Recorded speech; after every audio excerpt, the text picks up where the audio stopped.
তুমি আমাকে পালে নিয়ে চলো। কিন্তু কিভাবে বলো তো? তোমাকে তো আমি আগে বলেছিলাম আমাদের টিনের বাড়িঘর ঠিক নেই, ভাঙা ফোটা, জল পড়লে জল বলে দুই ভাই একসাথে থাকি।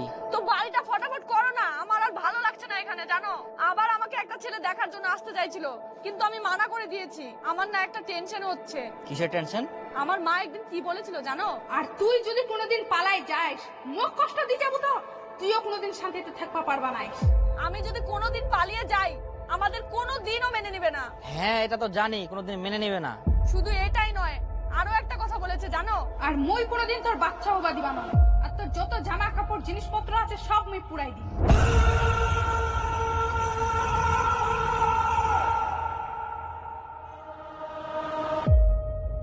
কিন্তু এভাবে করলে তুই কেমন করে পালাই আসবো?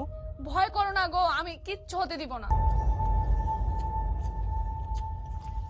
বাবা, একটা কথা কর ছিল। কি?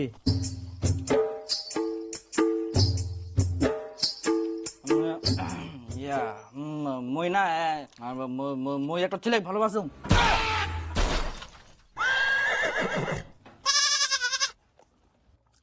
হাগে মা শুনলেন? দীপুর মাথা ডাক্তার দেখতে হবে নাকি তে? মোর আবার কি হইয়া? মোর মাথা ডাক্তার দেখাবা হবে?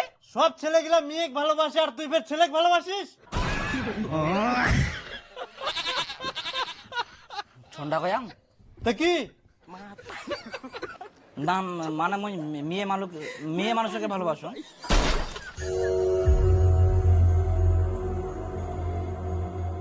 তো মোক বেহা করবা গছে, ওর বাড়ি থাকি মানিবা না, সেজন্য পালাই আনবা গছে।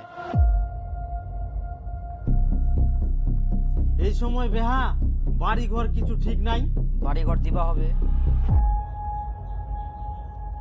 বাড়ি ঘর দিবা হবে, কিন্তু টাকা